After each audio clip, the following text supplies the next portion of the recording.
கட்சியினுடைய இரண்டாவது ஆண்டு விழா, அதாவது தேர்ட் இயரோட தொடக்க விழா. இன்னைக்கு தமிழ்நாட்டில் ஒரு மிகப்பெரிய ஒரு கட்சியாக நம்ம வளர்ந்து இருக்கிறோம் அப்படின்னா அது உங்களால் தான். ப்ளஸ் நம்மளை நேசிக்கிற கோடிக்கணக்கான மக்களும் தான் அதுக்கு ஒரு மிக முக்கிய ஒரு காரணம். நீங்கள் தான் என்னுடைய ஒரு மிகப்பெரிய ஒரு பலம். உங்களை நம்பி தான் நானும் நம்ம கட்சியும் இருக்கிறோம்.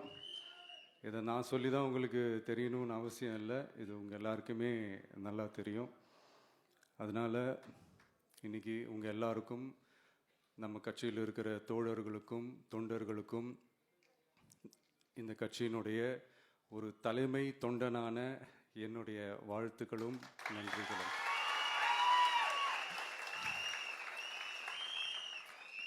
அப்புறம் என்ன, மைக்கை பிடிச்சாச்சு, வெடியை கொளுத்தி போட்டுருவோமா?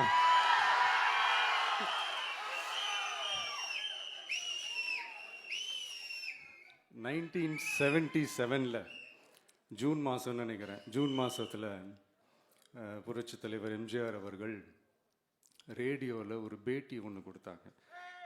அதில் பேசும்போது சொன்னாங்க, பேரறிஞர் அண்ணா அவர்கள் இருந்த இடத்தில் இப்படிப்பட்டவர்களும் அமர்கின்ற ஒரு நிலைமை ஏற்பட்டுச்சேன்னு எண்ணி எண்ணி கண்ணீர் வடித்தேன். அன்னைக்கு அந்த கண்ணீரை துடைக்க ஆரம்பித்த இயக்கம் தான் அண்ணா திராவிட முன்னேற்ற கழகம்னு சொன்னார். அதே மாதிரி 2017 அப்புறம் 2021 அப்புறம் தமிழ்நாட்டுடைய நிலைமையை பற்றி யோசித்து பார்த்த நம்ம தமிழக மக்கள், காமராஜர் அவர்கள் இருந்த இடத்தில், அண்ணா அவர்கள் இருந்த இடத்தில், எம்ஜிஆர் அவர்கள் இருந்த இடத்தில் இப்படிப்பட்டவர்களும் அமர்கின்ற ஒரு நிலைமை ஏற்பட்டுச்சேன்னு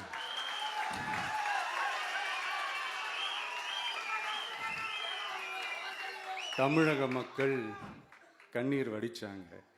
இன்னைக்கு இந்த கண்ணீரை துடைக்க ஆரம்பித்த இயக்கம் தான் தமிழக வெற்றிக்கழகம்.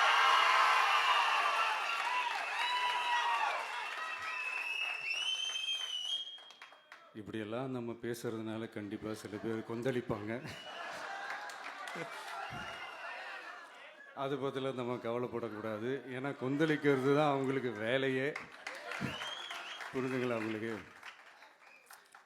ஏன்னா எம்ஜிஆர் அவர்கள் கட்சி ஆரம்பித்தப்போ, ஏன் அவர் ஜெயிச்சதுக்கப்புறம் கூட சட்டசபையில் கூட ஏதோ ஒரு நடிகர் கட்சி வந்திருக்குதான், ஏதோ ஒரு புதிய கட்சி வந்திருக்குது, புரட்சி தலைவர்னு ஒருத்தர் வந்து, இப்படியெல்லாம் கேலியும் கிண்டலுமா. அதனால் யார் அரசியலுக்கு வந்தாலும் இப்படி கொந்தளிக்கிறது தான் அவங்களுடைய வேலையே. அப்படி தான் நாம் அரசியலுக்கு வந்ததுக்கப்புறம் கூட இந்த விஜய்க்கு என்ன அனுபவம் இருக்குது, எம்ஜிஆர் அவர்களுக்கு எவ்வளோ அனுபவம் இருக்குது தெரியுமா? 52லேருந்து 72 வரைக்கும் அந்த 20 இயர்ஸ் திமுகவில் இருந்த ஒரு அரசியல் அனுபவம் எவ்வளோ இருக்குது தெரியுமா? விஜய்க்கு என்ன பெரிய அனுபவம் இருக்குதுன்னு கேட்டால் அதே வாய் தான் அன்னைக்கு எம்ஜிஆர் அவர்களை பார்த்து, அன்னைக்கு எம்ஜிஆர் அவர்களை பார்த்து, அரசியல் அரிச்சுவடி தெரியாதவர், கவர்ச்சியை மட்டுமே நம்பி இருக்கிறவர், அட்டக்கத்தி, வாய் விளம்பர வள்ளல், இவருக்கு கேள்வி மட்டும்தான் கேட்க தெரியும், பதில் சொல்ல தெரியாது, நிருபர்களை சந்திக்க மாட்டார், டெல்லியை வகச்சிக்க மாட்டார், மேலே இருந்து அவருக்கு அவ்வளோ ப்ரெஷர் இருக்குது, அப்படி இப்படின்னு சொன்னதும் அதே வாய் தான். அதனால் எம்ஜிஆர் அவர்களை மட்டும் இல்லை, அவருடைய தொண்டர்களை கூட விட்டு வைக்கலை. அது என்னது, இந்த பளபளப்பு ஜொலி ஜொலிப்பை பார்த்தா பல்லிழிப்பவங்க, இப்படியெல்லாம் கிண்டலும் கேலியுமா, இது எல்லாம் மக்கள் ஒரு மாதிரி சைலண்ட்டாக வாட்ச் பண்ணிக்கிட்டு என்ன பண்ணாங்கன்றது உங்களுக்கே நல்லா தெரியும். அவர் ஜெயிச்சதுக்கப்புறம் இந்த அரசியலில் பழந்துன்னு கொட்டை போட்ட அனுபவிச்சாலையும் இருப்பாங்கன்னு சொல்லுவாங்கள்ல, அவங்க எல்லாருக்குமே அந்த கோட்டைன்றது ஒரு பகல் கனவாகவே மாறிடுச்சுன்னா பார்த்துங்க. 77 மாதிரியே இப்போவும் அந்த பழைய தேஞ்சி போன, துருபிடிச்சி போன, நஞ்சு போன அதே அந்த பழைய வெப்பனையும் இப்போவும் கையில் எடுக்கிறாங்க. அதனால் மை டியர் ஜென்டில்மேன், டெக்னாலஜிலாம் வளர்ந்து வேற எங்கேயோ போயிட்டுருக்கு. அட்லீஸ்ட் உங்கள் டெக்னிக்கையாவது கொஞ்சம் மாற்றுங்க பாஸ்.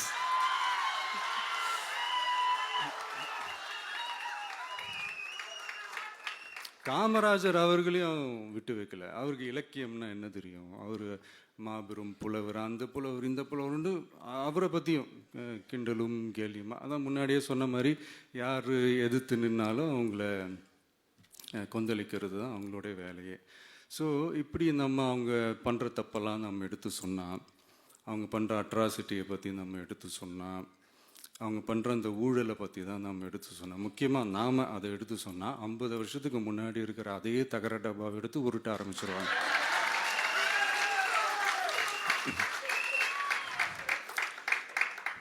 பவள விழா பாப்பாவுக்கு வேற என்ன தெரியும்?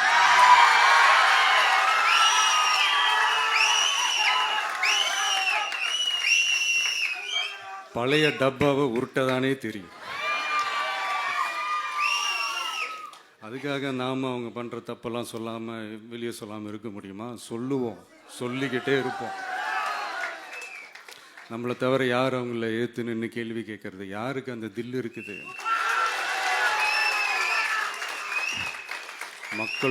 மக்களோட ஒரே பிரதிநிதி நாம மட்டும்தான்.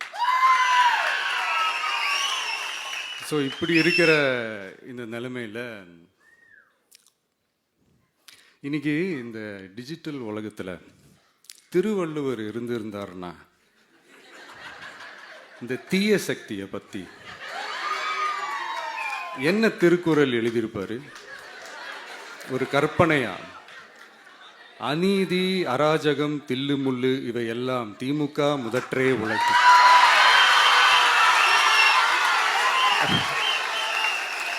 ஒரு கற்பனையா?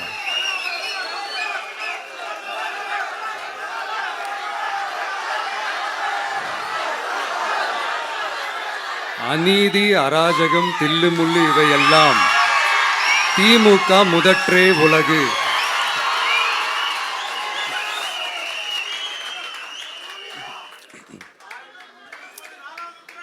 அடுத்து இந்த என்னப்பா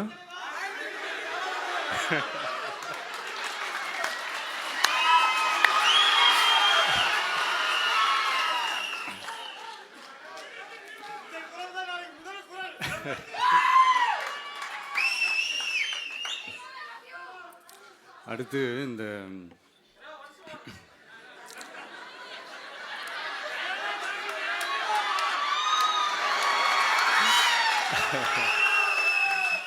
சொல்லிட்டேன், 2 வாட்டி சொல்லிட்டேன். அநீதி, அராஜகம், தில்லுமுள்ளு இவையெல்லாம் திமுக முதற்றே உலகு.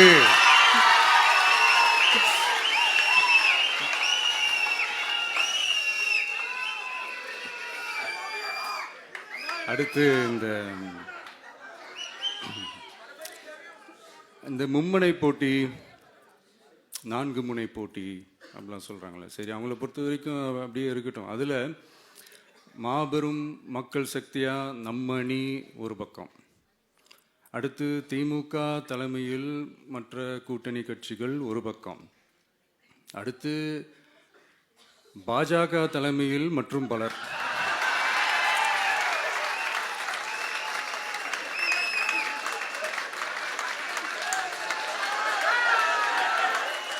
என்னப்பா சிரிக்கிறீங்க? உண்மைதானேப்பா சொன்னேன்.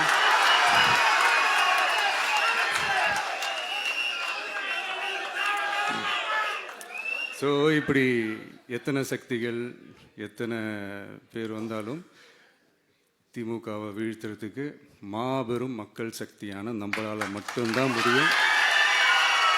நம்ம டிவிகேவால் மட்டும்தான் முடியும். ஸோ இப்படி இருக்கிற இந்த நிலைமையில் ஏய் விஜய் வீட்டு விட்டு வெளியே வா, ஏய் விஜய் வீட்டு விட்டு வெளியே வா,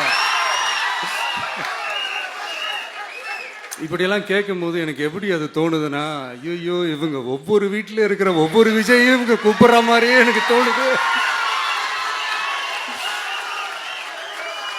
அப்படிதான் எனக்கு தோணுது. அதனால பொறுங்க பாஸ், வருவாங்க. முறையாக வருவாங்க. ஓட்டு போடுற அன்னைக்கு ஓட்டர் ஐடியை கையில் எடுத்துக்கிட்டு ஒவ்வொரு வீட்டில் இருக்கிற ஒவ்வொரு விஜயும்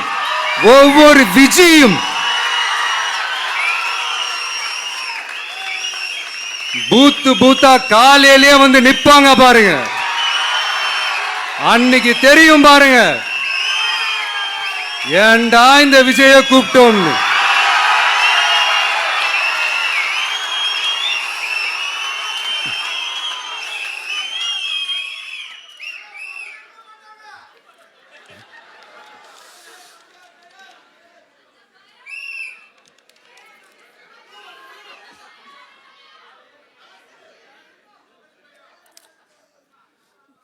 ஸோ இப்படி பேசினா உடனே இவரு நான் சினிமாவா இது அப்படின்ட்டு ஆரம்பிச்சிருவாங்க. நான் சினிமா விட்டாலும் நீங்கள் சினிமா விட மாட்டேங்கிறீங்களேப்பா.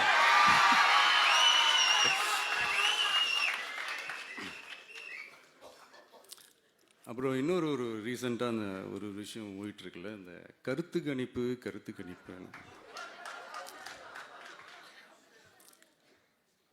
அதில் நிறைய பேர் உண்மையான கருத்து கணிப்புலாம் சொல்கிறாங்க. அதையும் நான் தப்பு சொல்லலை. சில பேர் கடுப்பில் விட்ட கணிப்பாகவும் இருக்குது, அதையும் நான் தப்பு சொல்லலை. இந்த கடுப்பில் விட்ட கணிப்பாளர்களுக்கு நான் சொல்லிக்கிறது என்னென்னா, ஒவ்வொரு ஊராக தெருவா வீடு வீடாக போய் நீங்கள் அந்த கருத்து கணிப்பு எடுத்து பாருங்கள். ஒவ்வொரு வீட்லேயும் டிவிக்கு இருக்கிறத நீங்கள் பார்ப்பீங்க.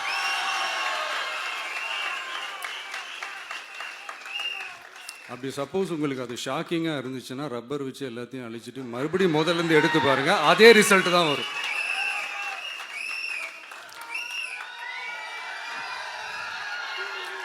இது என்னப்பா லாஜிக்கு, அது எப்படி எல்லார் வீட்லேயும் டிவிக்கு இருக்கும் அப்படின்னு நீங்கள் கேட்டிங்கன்னா, ஒரு சின்ன சாம்பிளுக்கு ஒரு சின்ன டெஸ்ட் ஒன்று பண்ணி பாருங்களேன். நம்ம சிஎம் சார் இருக்காங்கள்ல, ஸ்டாலின் சார், ஒரு 2 இயர்ஸ் பேக் இருக்கும்னு நினைக்கிறேன். ஒரு மேடையில் பேசும்போது சொன்னாங்க, இந்த மாதிரி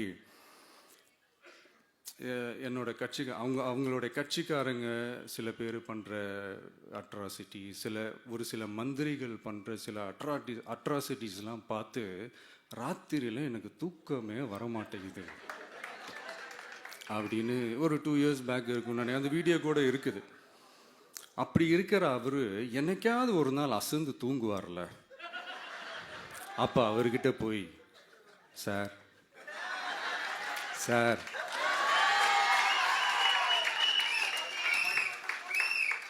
எந்த சின்னத்துக்கு சார் ஓட்டு போடுவீங்க அப்படின்னு கேட்டு பாருங்க. விசில் சின்னத்துக்கு தான்.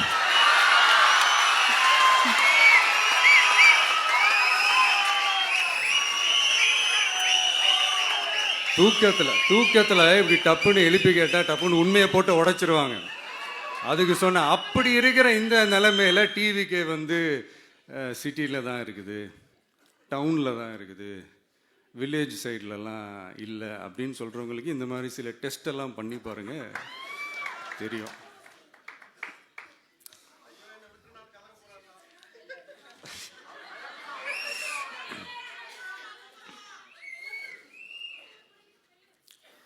விசில் சின்னம் போகாத ஊரே இல்லை. விசில் சின்னம் எங்கெல்லாம் இருக்குதோ அங்கெல்லாம் டிவிக்கே இருக்குதுன்னு அர்த்தம். என்னுடைய அம்மா, அக்கா, தங்கைகள், அண்ணன், தம்பிகள் டிவிக்கேக்கு ஓட்டு போடுறத யாராலையும் தடுக்க முடியாது.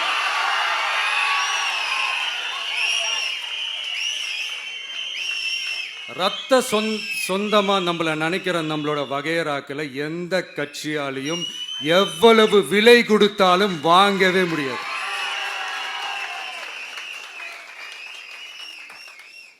நான் ஓவர் கான்ஃபிடென்ஸ்ல பேசுறேன் அப்படின்லாம் நினைக்காதீங்க. இதுதான் கள நிலவரம், கள யதார்த்தமும் இதுதான். தீய சக்தியை வீழ்த்துறதுக்கு தூய சக்தியான நம்மளால மட்டும்தான் முடியும்.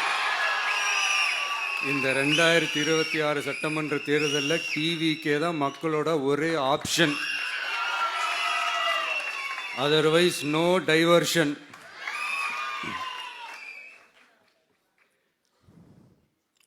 இந்த டப்பா இன்ஜின், ஓட்டை இன்ஜின், எவ்வளோ இன்ஜின் வந்தாலும் டாப் இன்ஜின் நம்ம டிவிக்கே தான்ன்றது மக்கள் ஆல்ரெடி முடிவு பண்ணிட்டாங்க. அதனால் நம்மளுடைய தோழர்கள் அதை மனசில் நல்லா ஏற்றிக்கிட்டு இன்னும் ஷார்ப்பாக ஒர்க் பண்ணுங்கள். நான் ஏற்கனவே சொன்ன மாதிரி ஒன்றியம், நகரம், பேரூர், பகுதி, கிளை எல்லா இடத்துலையும் இந்த பூத்தாக அந்த நம்மளுடைய வேட்பாளர்களுக்கு ஒற்றுமையாக இருந்து வேலை செய்யுங்க. நமக்கு மாபெரும் கூட்டணியான மாபெரும் மக்கள் சக்தியான குடும்பமாக நம்மளோட இருக்கிறாங்க. இன்னொன்று அன்றைக்கி நான் சொன்ன மாதிரி நம்மளுடைய விசில் சின்னத்துக்கு ஓட்டு போட வைக்கிறது மட்டும்தான் உங்களுடைய வேலை. மற்றதெல்லாம் மக்களோட சேர்ந்து நான் பார்த்துக்கிறேன்.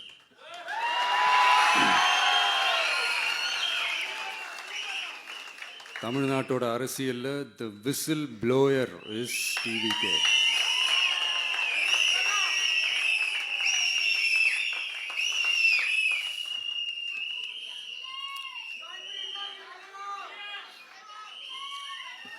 நம்ம மக்கள் இந்த விசில்ல ஊதுல இந்த தீய சக்தியும் இந்த ஊழல் சக்தியும் தெரிச்சு ஓடணும். எப்படி தெரிச்சு ஓடணும்? அன்னைக்கு சென்ட் ஜார்ஜ் கோட்டையில் டிவிக்கு ஆளும் கட்சியா எழும்.